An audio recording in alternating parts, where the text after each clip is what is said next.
So the other day I was like, wow, I have so many different types of mics lying around and I have meddled with so many different types of mics. So why not make the ultimate guide to microphones for online content creation? This is going to be a two-part series. This part of the series is going to be about YouTube videos, which mics are good for what, and it's going to be also about all the mics that are available to you as a content creator. The next part of the series is going to be focused on Twitch streams and Twitch streaming and anything sort of live playback based like podcast as well. If you are looking for mics for that kind of situation, stay subscribed because it will be coming shortly. So before we start, I need to give a disclaimer. This is not a pro guide, this is not pro audio. I'm not trying to tell you this is the best model, this is the best that, this is the best for that, always.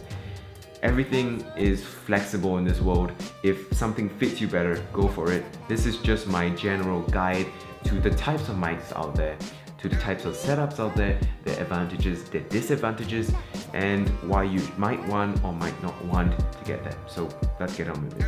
So how do I choose whether a mic is good for making YouTube videos or making online content?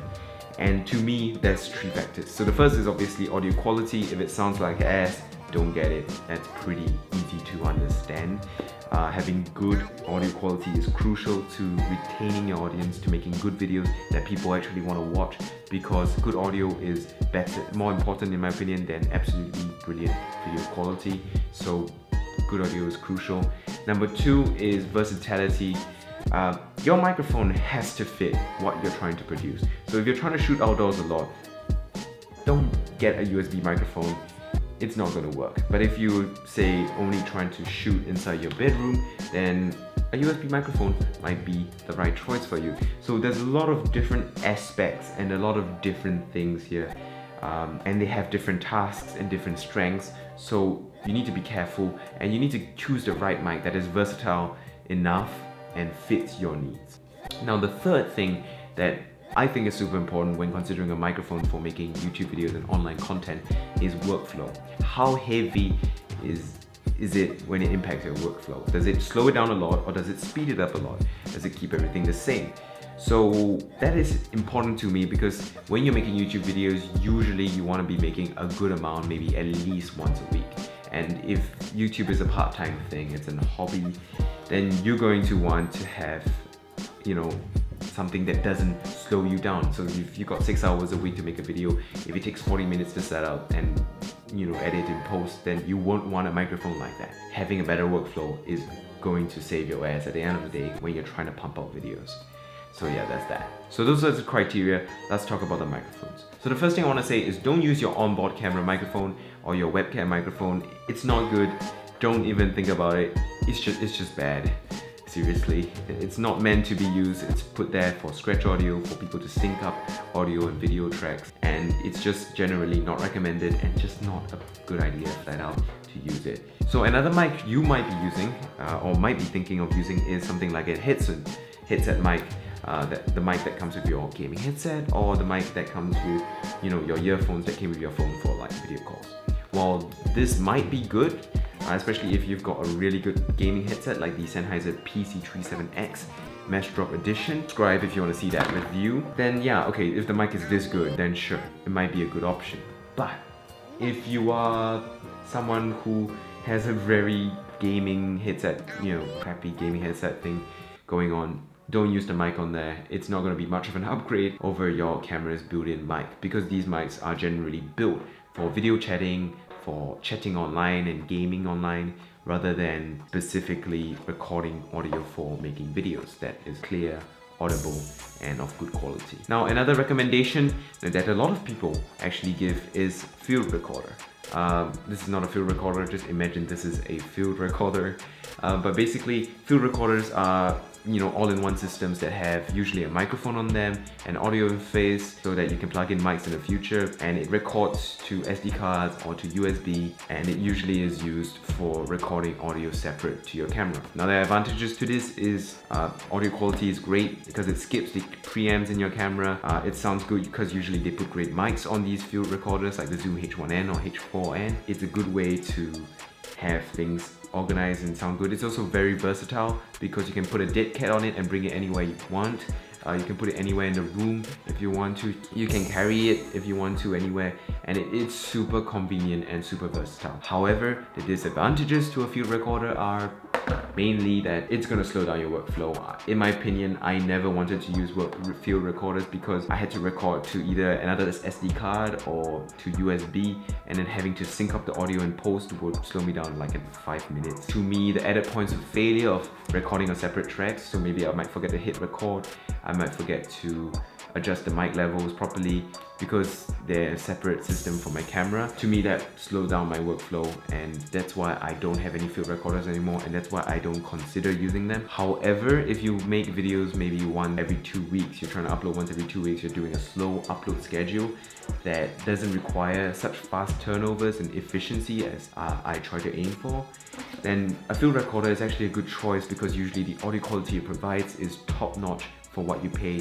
and it's hard to beat for what it provides, especially with its future expansion on things like the Zoom H4N. So those are the things to consider. Let's move on. So moving from field recorders, let's talk about another very popular recommendation that a lot of people recommend and say is a good choice, which is not for no reason. Lavalier mics or lapel mics or clip mics as they are called are a great option for many. Now the reason for this is because they usually sound pretty alright and for a very low price. So things like the Rode SmartLav Plus, which plugs into your phone by the way, they don't cost too much. You can buy it secondhand for a good price, or you can buy it brand new, and they sound really good. So audio quality wise, it's really good. It's also very versatile because all you have to do is clip on a surface, clip on an object, clip on your shirt, and you can move around with the microphone, assuming a few things. Your cable is long enough, or you're using some sort of separate audio recording system. And the disadvantages of such a system is, as with field recorders, it slows down your workflow because you have to clip everything on, you have to set up everything to look good, and you might be recording on a separate audio track because a lot of lav mics need phantom power to sound any good at all, and using your camera preamps suck, so you might end up just buying a field recorder anyway, or have to record on your phone like the Rode SmartLav Plus. So when it comes to that, it slows you down even more because you're recording on a separate track, and once again you face the same issues that you had with a field recorder. So there's some things to consider. Another thing also you could do, however, is plug your microphone, the lav mic, into a preamp and plug that preamp straight into your camera, so you have all the audio synced up. It's not going to sound as good as straight into a field recorder, but it saves a lot of time in my opinion, from maybe not hitting record, from not turning things on, from not syncing it up properly in post. So that's what you could do with lav mics. Now let's talk about this right here, and this is probably the most popular recommendation for a YouTube mic, the Blue Yeti, and not just the Blue Yeti, just USB microphones in general, from Rode's NT-USB to AT2020 USB. All those are very popular recommendations, and there's a good reason for them. So the reason USB mics are so popular is that it provides really good audio, a professional feel as well, which is something a lot of people don't consider, for a reasonable price, and it's an all-in-one system. It's convenient, it's functional, you just plug it, you play it, and it works. And the advantages is that usually the audio quality is top-notch,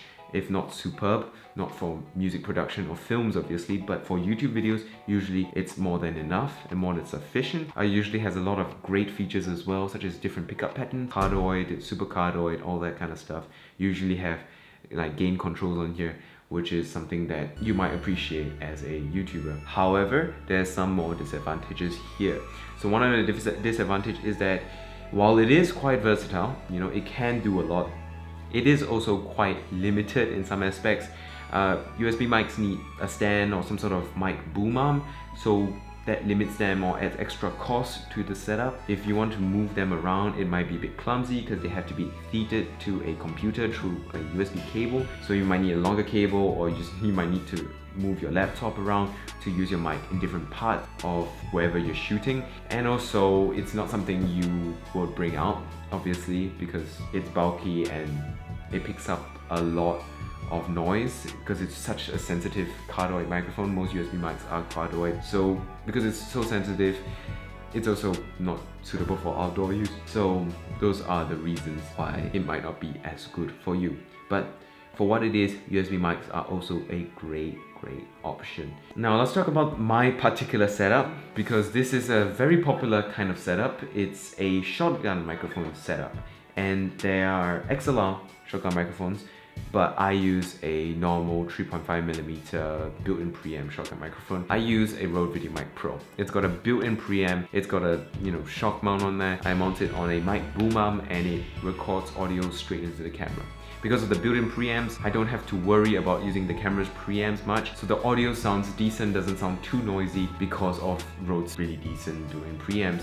Rode has better versions of it now. They have the NTG shotgun microphones. They also have the Rode VideoMic Pro Plus and all that good stuff going on. My setup is I have it on a mic boom arm and a cable extension that plugs in the microphone into the camera, so that I can move the camera back and far away and still have the mic plugged in directly so that the audio is synced up. So the advantages is that, yes, obviously the workflow is so much snappier now that the audio goes direct in.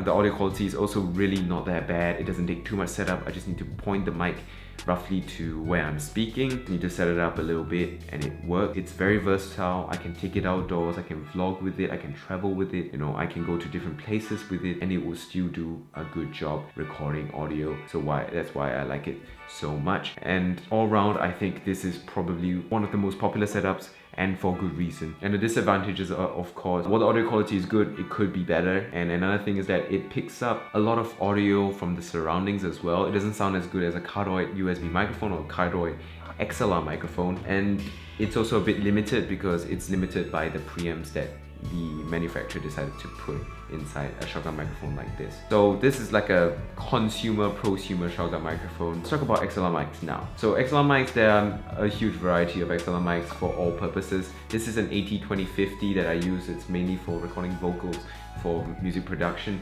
I don't use it for making videos, but if you're trying to get the ultimate audio quality, an XLR mic might be choice for you. And when you use an XLR mic, you usually need something like an audio interface or a field recorder with an XLR input and phantom power to power the microphone so that you can record audio. And advantages of XLR mic, I did cover in this video here. You might want an XLR mic over an USB mic, and yeah, XLR mic systems are pretty much what the pros use. I'm not going to comment on what the pros use and how the pros use them, but all the pros pretty much only use XLR systems for their versatility, the best sound quality, and the flexibility as well. But it slows down your workload because you have, points of failure. You need to record to separate systems, usually with XLR systems. XLR mics, as you can see, need a boom arm. You need to move them in the right place.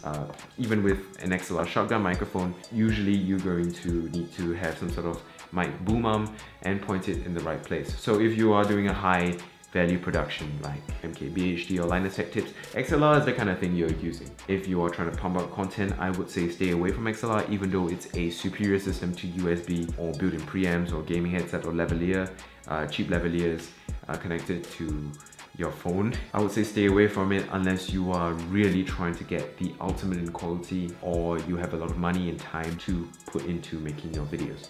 So this is great, but it's not convenient. So in conclusion then, what is the best for you? Now this is, once again, taking it back to the 3 criteria. Is it good enough audio quality for you? If you are doing ASMR, you're gonna want really, really good audio quality, right? If you are doing podcasts where it's mostly talking focused, you're gonna want really good audio quality. If you're recording, instruments, you're gonna want good audio quality.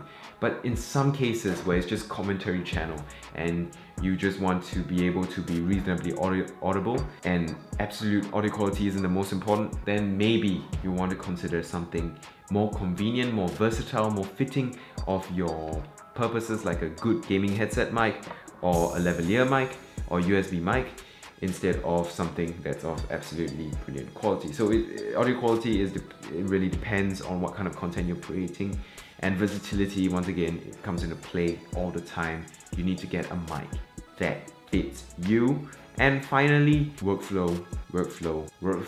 How efficient do you need your setup to be? If you need it to be super efficient for fast turnovers, then you need to look at systems that help you achieve that goal of making videos quickly and efficiently and successfully. So that's that for this video guide. If you enjoyed it, found it helpful, please like and subscribe. That's a great way to say thank you. Comment. I reply to every single comment. Follow me on Instagram and Twitter, and stay subscribed once again for part 2, where I'm talking about all these mics once again for Twitch streaming.